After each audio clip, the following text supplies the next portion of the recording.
Hello मेरे दिग्गजों, maths के दिग्गज, रीजनिंग के दिग्गज, जीके के भी दिग्गज। तो भाई इंग्लिश कौन पढ़ेगा? English is the most important subject in today syllabus of SSC exam at least. देखो प्रिलिम्से আমাদের ইংলিশে 100টার মধ্যে 25টা কোয়েশ্চেন থাকে, মানে 1/4। আচ্ছা, মেন্সে আমাদের ইংলিশে 130টার মধ্যে 45 কোয়েশ্চেন্স থাকে, তার মানে প্রায় 35% 100-এর মধ্যে। তাহলে ইংলিশটা আমাদের কিন্তু মোস্ট ইম্পর্টেন্ট সাবজেক্ট, এবং আমরা ইংলিশে গুরুত্ব সবথেকে কম দিই। আমরা ম্যাথস করি, আমরা জিকে করি, আমরা রিজনিং করি, কিন্তু আমরা ইংলিশ করি না। একটা ম্যাথসের কোয়েশ্চেনও যা নাম্বার, একটা ইংলিশের কোয়েশ্চেনও তাই নাম্বার। তাহলে ইংলিশকে আমরা গুরুত্ব কেন কম দিই, যেখানে ইংলিশ সবথেকে বেশি নাম্বার ক্যারি করে? এবং তোমরা শুনে অবাক হয়েও না যে ইংলিশে সবথেকে বেশি নাম্বার ক্যারি করা সম্ভব, ইভেন ফুল মার্কস ক্যারি করা সম্ভব। প্রিলিমসে 50/50, মেন্সে 135/135, 3 নাম্বার করে থাকে। সম্ভব। কিভাবে সম্ভব? কিছু বেসিক স্টেপস, কিছু রুলস রেগুলেশনস, কিছু পড়াশুনো, কি পড়বো, কতটা পড়বো, কোথা থেকে পড়বো, এই ধরনের জ্ঞানগুলো যদি থাকে এবং একটু যদি তোমরা ইংলিশের ওপরে বেশি ফোকাস করো, একটু বেশি টাইম দাও, তাহলে কিন্তু ইংলিশে ম্যাক্সিমাম নাম্বার বা ফুল মার্কস আনা কিন্তু সম্ভব। ঠিক? তো সবার প্রথম আমি আসবো, 1 নম্বর হচ্ছে গ্রামার প্লাস রুলস। দেখো এখন বর্তমান রিসেন্ট যা ট্রেন্ড, সেখানে গ্রামার থেকে কোয়েশ্চেন্স বা এরার কারেকশন, সেন্টেন্স ইমপ্রুভমেন্ট, যে ধরনের কোয়েশ্চেন্স আসছে সেগুলো বিশাল বড় কিছু টাফ নয়। তোমরা একটু যদি গ্রামারের পার্টস অফ স্পিচের চ্যাপ্টারগুলো, জেরান্ড পার্টিসিপেলের চ্যাপ্টারগুলো, একটু যদি সেন্টেন্স ফরমেশনগুলো খেয়াল করো, একটু যদি ভয়েস নারেশন করে নাও, তাহলে কিন্তু গ্রামার খুব সহজে তোমরা 100% কোয়েশ্চেন অ্যাটেম্প করতে পারবে এবং রাইট করতে পারবে। এটা কোনো গ্যারেন্টি আমি তোমাদের দিচ্ছি। কারণ বর্তমানে গ্রামার থেকে কোয়েশ্চেনের ট্রেন্ড যেটা, স্ট্যান্ডার্ড যেটা আস্তে আস্তে শিফট করে ইউজেজ অফ ইংলিশ বা ভোকাবুলারি অফ ইংলিশ এবং কম্প্রিহেনশনের দিকে শিফট করছে। ঠিক আছে? তো কিন্তু যেহেতু গ্রামার থেকে কিছু কোয়েশ্চেন্স এখনও আসে, error correction, sentence improvement, fill in the blanks, voice narration, আমাদের এটাকে নেগলেক্ট করলে চলবে না। যেটা সোজা জিনিস সেটা থেকে আমাকে অবশ্যই 100% নাম্বার ক্যারি করে নিতে হবে। সেই কারণে গ্রামারের রুলগুলো খুব ভালো করে করো এবং প্রিভিয়াস ইয়ার কোয়েশ্চেন্স থেকে একটা করে টপিক ধরো, যে টপিকগুলোর নাম আমি করলাম, একটা করে টপিক ধরো এবং প্রিভিয়াস ইয়ার কোয়েশ্চেন্স যত আছে 2023-এর পরীক্ষা, 2022-এর পরীক্ষা, 2021-এর পরীক্ষা, সলভ করে নাও। সলভ করে বইতে যা রুল পড়ছো, নিজের একটা আলাদা রুল বুক তৈরি করো গ্রামারের। একটা করে কোয়েশ্চেন করবে, তার সলিউশন দেখবে এবং ইম্পর্টেন্ট রুলগুলোর একটা রুল বুক তৈরি করো। এভাবে দেখবে নিজস্ব একটা নোটবুক তৈরি হয়ে যাবে। এবং তোমরা আমার কথা শুনে 4 দিন just previous year question paper থেকে 4টে আলাদা আলাদা টপিক 100টা করে কোয়েশ্চেন্স করো। করলেই তোমরা দেখতে পাবে যে একই রুল বারবার ঘুরিয়ে ফিরিয়ে আসে। একই রুল, হয়তো 30টা বা 40টা রুল আছে, অতও নেই, হয়তো 20-25টা রুলস আছে। সেই রুলসগুলো দিয়েই এরার কারেকশন বারবার করে ঘুরিয়ে ফিরিয়ে আসে। সেই নাউনের কিছু ওয়ার্ডস আছে, সেই প্রোনাউনের কিছু ওয়ার্ডস আছে, যার পরে প্রোনাউনের কিছু রুলস আছে, সেই ভার্বের কিছু আলাদা আলাদা ওয়ার্ডস আছে, কিছু মুখস্থ করতে হবে, কিছু রুল মুখস্থ করতে হবে, সেই আর্টিকেল, সেই প্রিপোজিশনের জিনিসপত্রই আসে। ঠিক? তো গ্রামারটাকে অত্যন্ত ফোকাসড ওয়েতে কয়েকদিন ওর পিছনে দাও, গ্রামার থেকে কোনো কোয়েশ্চেন তোমাদের অধরা থাকবে না। গেল একটা পার্ট, যেটা ইংলিশের একটা পার্ট, সেটা হলো গ্রামার। ঠিক? 2 নম্বর হচ্ছে ইংলিশের মোস্ট ইম্পর্টেন্ট যে পার্ট, সেটা হচ্ছে ভোকাবুলারি। এখন ইংলিশের কোয়েশ্চেন কিন্তু আস্তে আস্তে ভোক্যাবসের দিকে শিফট করছে। নতুন নতুন ওয়ার্ডস আসছে, নতুন নতুন ইডিয়মস আসছে, নতুন নতুন সিনোনিম অ্যান্টোনিম আসছে, বিভিন্ন রকম ওয়ার্ড আসছে। ভোক্যাবসের মধ্যে তো ওয়ার্ড আছেই, সেন্টেন্স ইমপ্রুভমেন্টের সেন্টেন্সের মধ্যে ওয়ার্ড দিয়ে দিচ্ছে, ইংলিশ যে কম্প্রিহেনশন প্যাসেজ তার মধ্যে আননোন ওয়ার্ডস দিয়ে দিচ্ছে, ক্লোজ টেক্সটের মধ্যেও আননোন ওয়ার্ডস দিয়ে দিচ্ছে। তো everywhere you go in English you will find vocabularies. তো তোমাদের প্রথম থেকে ধরে ধরে প্রত্যেক দিন ভোক্যাবসের পেছনে সময় দিতে হবে। One words, idioms, phrasal verb, word meaning, synonyms, প্রত্যেক দিন তোমাদের এর পিছনে সময় দিতে হবে। ভোক্যাবসটাকে একদম লাইটলি নেওয়া চলবে না এবং প্রত্যেক দিন তোমরা ভোকাবসের পেছনে 1 থেকে 1.5 ঘন্টা দেবে, পড়বে, রিভিশন দেবে, পড়বে, রিভিশন দেবে, প্রিভিয়াস ইয়ার কোয়েশ্চেন সলভ করবে। ভোকাবসের পেছনে যদি তোমরা সময় দাও তাহলে ভোকাবস তোমাদের রিটার্নে কিন্তু অনেক কিছু দেবে, আর যদি সময় না দাও তাহলে পরীক্ষার সময় গিয়ে আঙুল চুষতে হবে। 3 নম্বর জিনিস হচ্ছে কম্প্রিহেনশন। এখানে প্র্যাকটিসটা হচ্ছে কি, কম্প্রিহেনশন বলতে কি কি বোঝায়? আনসিন প্যাসেজ আছে, ক্লোজ টেস্ট আছে, প্যারাজাম্বলিং বা পিকিউআরএস আছে, সেন্টেন্স অ্যারেঞ্জমেন্ট যেটা। তো এখানে হচ্ছে তোমাদের কিন্তু প্র্যাকটিসটা কি, পিকিউআরএস হলো এমন একটা জিনিস যেটা তোমাকে কোয়েশ্চেন কোন সেন্টেন্সের পরে কোন সেন্টেন্স বসবে সেটা আন্দাজ করে করে গ্রামারের উপর বেস করে মিনিংয়ের উপর বেস করে করতে হবে। পুরো 4টে কোয়েশ্চেন বসে বসে তুমি 4টে লাইন বসে বসে তুমি পড়তে থাকলে সারাদিন ধরে, তাহলে কিন্তু সময় নষ্ট হয়ে যাবে। যত তুমি প্র্যাকটিস করবে, তুক্কা লাগাবে, অ্যাজিউম করে করে আনসার দাগ দেবে এবং ঠিক হতে থাকবে, তত তোমার কনফিডেন্স বাড়বে।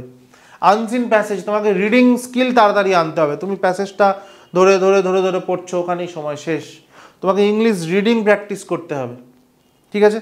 ইংলিশ রিডিং স্কিল বাড়ানোর 2টো উপায়, হয় তুমি নিউজ পেপার পড়ো, ইংলিশ নিউজ পেপার, যে কোনো পছন্দের নিউজ পেপার, যে কোনো পছন্দের আর্টিকেল, ফিল্মসের লাইনে ফিল্মস আর্টিকেলস পড়ো, স্পোর্টসের জিনিসপত্র পড়ো, যা খুশি পড়ো। ডেলি নিউজ পেপার কিনতে হবে এমন কোনো ব্যাপার নেই। একটা নিউজ পেপার কেনো, 3 দিন 4 দিন পড়ো, আবার ওটা পুরনো হয়ে গেলে নতুন নিউজ পেপার কেনো। অথবা তোমরা যে জিকে পড়ছো সেটা ইংলিশ বই থেকে পড়ো। জিকে ডেসক্রিপটিভ তো পড়ছো, এমন তো না যে শুধু এমসিকিউ করছো।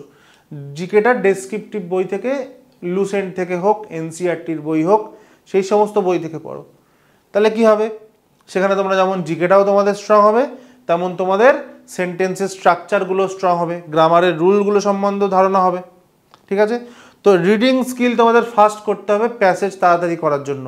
আর ক্লোজ টেস্টের মধ্যে তো জানো তোমরা অনেক কিছু থাকে, ওয়ার্ড মিনিংও থাকে, প্রিপোজিশনও থাকে, অনেক সময় ফ্রেজাল ভার্বও থাকে। তো ওভারঅল তোমাকে ইংলিশ কম্প্রিহেনশনে ম্যাক্সিমাম নাম্বার বা 100% নাম্বার পেতে গেলে তোমাকে কিন্তু প্র্যাকটিস করতে হবে। যত বেশি তুমি ক্লোজ টেস্ট প্র্যাকটিস করবে তত তোমার ভুল আস্তে আস্তে কমবে, যত তুমি প্র্যাকটিস করবে তত পিকিউআরএস আস্তে আস্তে ঠিক হবে, ঠিক আছে?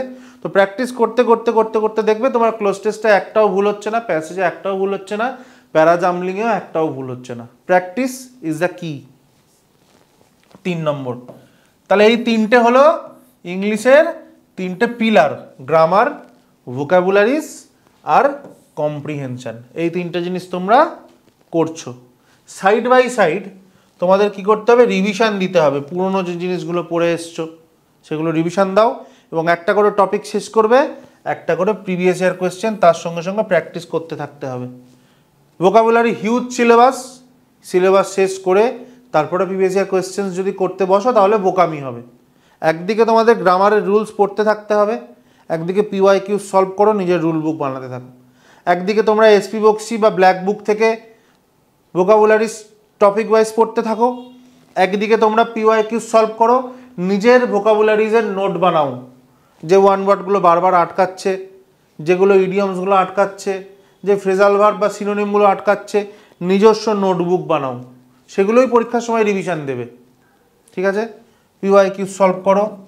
এর সাথে সেটা সবথেকে বেশি ইম্পর্টেন্ট, ডেলি সেকশনাল মক দাও। 25টা কোয়েশ্চেন মক দিতে ম্যাক্সিমাম তোমাদের 7 থেকে 8 মিনিট লাগার কথা।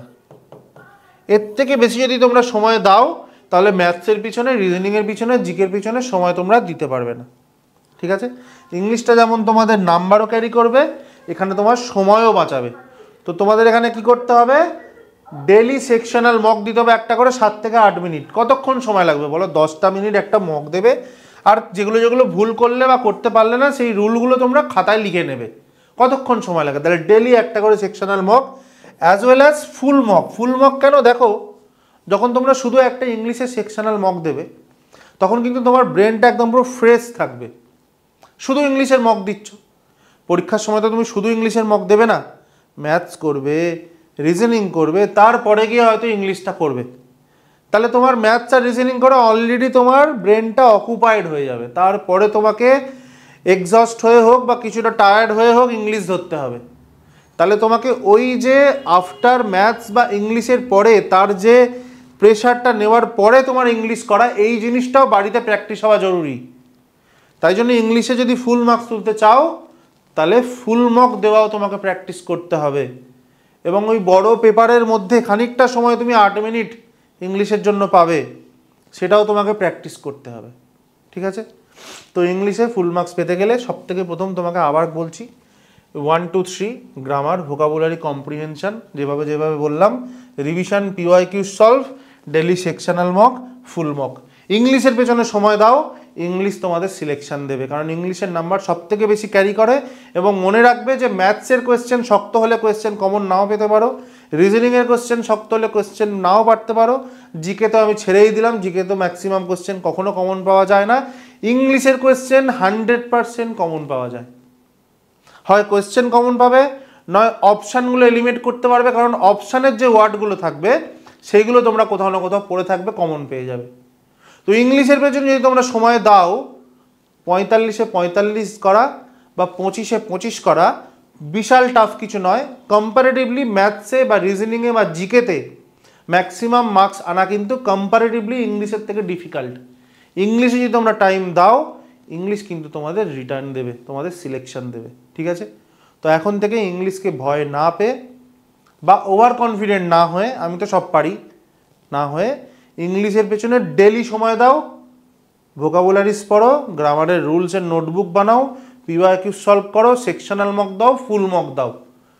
6টা মাস ইংলিশের পেছনে যদি এভাবে তোমরা প্ল্যান্ড ওয়েতে সময় দাও, দেখবে ইংলিশটা তোমাদের সবথেকে ভালো স্কোরিং জায়গা হয়ে যাবে, তোমাদের স্ট্রং পয়েন্ট হয়ে যাবে, ঠিক? আশা করি ভিডিও তোমাদের ভালো লেগেছে, লাগলে অবশ্যই লাইক করবে। অন্য কোনো ভিডিও সম্বন্ধে অন্য কিছু যদি রিকোয়ারমেন্ট থাকে তোমরা কমেন্ট করবে, বন্ধুদের সঙ্গে জিনিসগুলো শেয়ার করো যাতে সবাই এখান থেকে বেনিফিটেড হয়। এবং অবশ্যই আমাদের T20 রিভিশন সিরিজ চলছে, যেখানে রিসেন্ট কোয়েশ্চেনগুলো প্রত্যেকটা সাবজেক্টের ইম্পর্টেন্ট টপিকের উপরে রিসেন্ট যে প্রিভিয়াস ইয়ার কোয়েশ্চেন, এসএসসির, সিজিএলসি, এইচএসএল, সিলেকশন পোস্ট, এমটিএস সমস্ত পরীক্ষার তোমাদেরকে সলভ করানো হচ্ছে। তার সাথে সাথে ওই ওরিয়েন্টেড যে থিওরিটা বা জিসটা পড়বে সেটাও তোমাদের করিয়ে দেওয়া হচ্ছে, যাতে তোমরা এই সামনের সিজিএলটা কমপ্লিট একটা গাইডেন্স বা হেল্প পেতে পারো এভরি সাবজেক্টে, ঠিক আছে? তোমরা রিভিশন সিরিজ ফলো করো এবং মন দিয়ে পড়াশোনা করতে থাকো, এদিক ওদিক এখন তাকাবে না, ডিস্ট্র্যাক্টেড হবে না, ফোকাসড ওয়েতে পড়ো, দেখবে খুব তাড়াতাড়ি তোমরা সিলেকশনের দিকে পৌঁছাবে। Thank you, good luck, say with me, selection is addiction.